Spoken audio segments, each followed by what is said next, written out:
Good evening বন্ধুরা, কেমন আছো তোমরা সবাই? আশা করি অনেক ভালো আছো। আমি শুভশ্রী, আমার চ্যানেলে আবার একটি নতুন ব্লগে তোমাদের সবাইকে অনেক স্বাগত। এখন বাজে সন্ধে 6:17 আর আজ হলো শনিবার। এখন থেকে আমি আমার ভিডিওটা শুরু করছি। আশা করি তোমাদের আজকের ভিডিওটা ভালো লাগবে।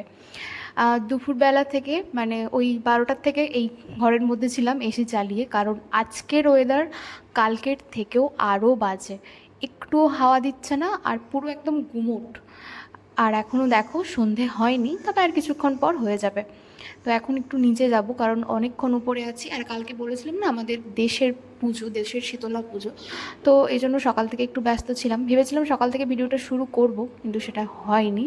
তো এই জন্য এখন থেকেই শুরু করলাম। আর আজকে বাড়িতে অনেকজন আসবে। কালকে দেখেছো ভাই বোন ওরা এসেছে, আজকেও আসবে। আর এরা এই যে পুচকুটাকে দেখতে পাচ্ছ, এ এসেছে সকালবেলা। আর এদিকে দেখতে পাচ্ছ গাছগুলোর অবস্থা একটুও নড়ছে না। যদি গাছগুলোকে যে নাড়াতে পারতাম মনে হয় ভালো হতো। এদিকে চাঁদ মামা বেরিয়ে গেছে, আর একটু পরেই সন্ধে হবে। সন্ধেবেলা এক তো বাতাস দিচ্ছে না, তার উপর আবার বাড়িতে দেখছি এখানেও বেশ ভালো মশা। আর এই যে দুষ্টু, মানে এ এত বলার মতন না, সারাক্ষণ এইভাবে মানে ঘুরছে, ঠিক আছে।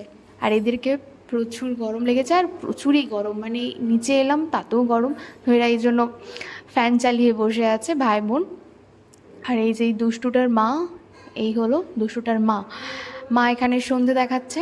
আর আজকে বাড়িতে ছোটোখাটো একটা অনুষ্ঠানের মতনই আছে। তো ওকে হরলিক্স খাবে, ওর মা এভাবে হাতে করে ধরে নিয়ে আছে হরলিক্সের গ্লাস, ও দৌড়ে দৌড়ে চলে যাচ্ছে। খুব খুব মানে দুষ্টামি করে। আর কি বলতো, মানে সেরকম মারও খাচ্ছে প্রচুর। এখানে এসে ওর মা মানে থামাথামির কোনো সিট নেই, মোটামুটি দিচ্ছে। আর এই যে দেখতে পাচ্ছ এরকম ছুটে চলে যাচ্ছে। তারপর আর যেহেতু গেটটা একদম মেন রোডের ওপরে, দেখতে পাচ্ছ সবসময় গাড়ি টাড়ি যাচ্ছে, মানে যদি দরজা যদি একটুখানি খোলা থাকে তাহলে একদম বলার মতো না, ও ছুটে রাস্তায় চলে যাবে। তো এদিকে ভাত চাপিয়ে দিয়েছে, কারণ যেহেতু অনেকজন আজকে ভাত খাবে, তো ভাতটা হতে সময় লাগবে। তো এই জন্য ভাতটায় চাপিয়ে দিয়েছে।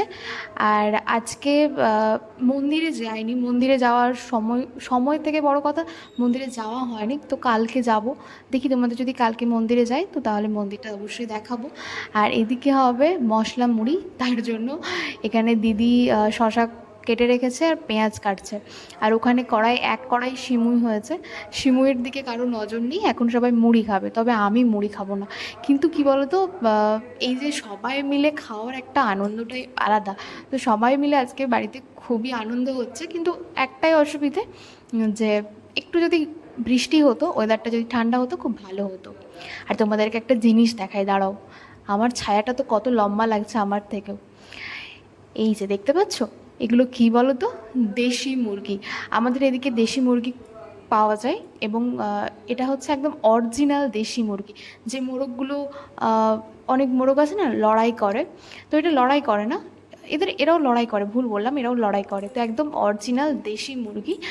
আজকে আমাদের এই যে দেশি মুরগির ঝোল আর ভাত রাত্রেবেলার মেনু। আর এই যতক্ষণ মুরগিগুলো এসেছে, মোটামুটি এই জায়গা থেকে যাচ্ছে না। দেখতে পাচ্ছ কিরম ছুটে চলে যাচ্ছে, মানে দরজা সবসময় ওর জন্য লাগিয়ে রাখতে হচ্ছে। তো 3টে মুরগি রাত্রিবেলার খাওয়াটা একদম জমজমাট হবে। গরমে গরম গরম দেশি মুরগির ঝোল আর তার সাথে ভাত। অনেক কষ্ট করে ওকে আমি একটু কাছে নিয়েছি, কারণ আজকে দুজনেই আমাদের দেখো রেড রেড হয়ে গেছে না, তো দুজনেই ম্যাচিং ম্যাচিং জামা পরে নিয়েছি। আর এক টাইম থেমে থাকছে না, একটা টাইম। আর ওর আবার আমাকে প্রশ্ন করছে কি, যে আচ্ছা আমি কি কালকে থাকতে পারি, মানে তুমি কি কালকে রাখবে না বাড়ি পাঠিয়ে দেবে। মানে এইরকম সব ওর প্রশ্ন, অদ্ভুত অদ্ভুত। কারণ ওর মা বলেছে ওকে বাড়ি নিয়ে চলে যাবে, ও এত দুষ্টামি করছে, ও বাড়ি নিয়ে চলে যাবে। আমি বললাম তুই আমার সাথে একটুখানি ভিডিও কর। তো এই যে এইভাবে পা দেখাচ্ছে। আর এখানে এই যে দেখো, সবাই সাদা রঙের জামা পরে, এরা হচ্ছে ব্যান্ড পার্টি। তো এরা অনেকক্ষণ ধরে বাজাচ্ছে এই যে রাস্তার ধারে। তো এটা দেশের পুজো উপলক্ষে এখানে এরকম ব্যান্ড পার্টি হয়। তো খুব, আর প্রচুর মাইকের শব্দ। আর এই যে দেখো, যাচ্ছে হচ্ছে এগুলো এই ঢাকটা তো আমার খুব ভালো লাগে। আর এরাও একই রকম জামা কাপড় পরেছে। এখানে চলছে মুড়ির পার্টি, তো সবাই মুড়ি খাতে ব্যস্ত। আর এই যে কতগুলো করে হাতে মুড়ি তুলতে দেখতে পাচ্ছ। ও আর সবার আগে মুড়ি খাবে, তো আমাদের মুড়ি চপ মুড়ি। তবে আমি খাচ্ছি না, কারণ আমার শরীর একদমই ভালো না। আর তার থেকেও বড় কথা, কাল থেকে যে সেই যে মাইক শুরু হয়েছে, ডিজে চলেই যাচ্ছে চলেই যাচ্ছে। রাত্রেবেলা হয়তো 2 ঘন্টা রাত্রেবেলা সম্ভবত বন্ধ ছিল, কিন্তু তারপর কারো কারো কথা শোনা যাচ্ছে না, মানে আমরা যে এত সামনে কথা বলছি তাও শোনা যাচ্ছে না। মানে বোঝো যে কীরকম অবস্থায় আমরা রয়েছি। এখানে মাংস কেটে একদম ধুয়ে নুন হলুদ মাখানো হয়ে গেছে, তাড়াতাড়ি রান্না হবে, কারণ মামারা আসবে, ওরা খেয়ে এবার বাড়ি চলে যাবে। আর মাংস কাটা দেখালাম না। এদিকে মশলা ভাজা হচ্ছে, তো মাংস হয়ে গেলেই রান্না মোটামুটি কমপ্লিট। আর ওদিকে মা কিছু রান্না করেছে, তো দেখো কত বড় কড়াইয়ে রান্না হচ্ছে। মাংসের ঝোল ফুটছে, কার কার দেখে লোভ লাগছে বলো, দেশি মুরগির ঝোল। তবে আমি যে অনেক বেশি মাংস খাই তা কিন্তু না, 2-3 পিস ঠিক আছে। তো দেখো খুব সুন্দর গন্ধ বেরিয়েছে। আর রান্না করছে সন্দীপের ছোটো মামা, খুব ভালো রান্না করে, ঠিক আছে। আর সবাই মিলে খাওয়ার মজাটাই অনেক আলাদা, মানে সেখানে খারাপ হলেও না খুব ভালো লাগে খেতে। আর রাত্রিবেলা এখন বাজে 8:30, খেতে বসে গেছি। আমাদের আজকের মেনু হচ্ছে গরম গরম ভাত, তার সাথে চিংড়ি মাছ দিয়ে পটল আলুর তরকারি, বেগুন ভাজা, আলু ভাজা, আর লাল লাল দেশি মুরগির ঝোল। গরমে গরম খাবার, তবে আমি গরম খাবার খেতে একদমই পারি না, তো এই জন্য আমাকে আস্তে আস্তে খেতে হবে। তো আজকের ভিডিওটা তোমাদের কেমন লাগলো সেটা অবশ্যই আমাকে কমেন্ট করে জানিও। আর আজকের মতন ভিডিওটা এখানেই শেষ করব। আবার একটা নতুন ভিডিওতে দেখা হবে তোমাদের সঙ্গে খুব তাড়াতাড়ি। সবাই ভালো থেকো, সুস্থ থেকো, নিজের পরিবারের খেয়াল রেখো।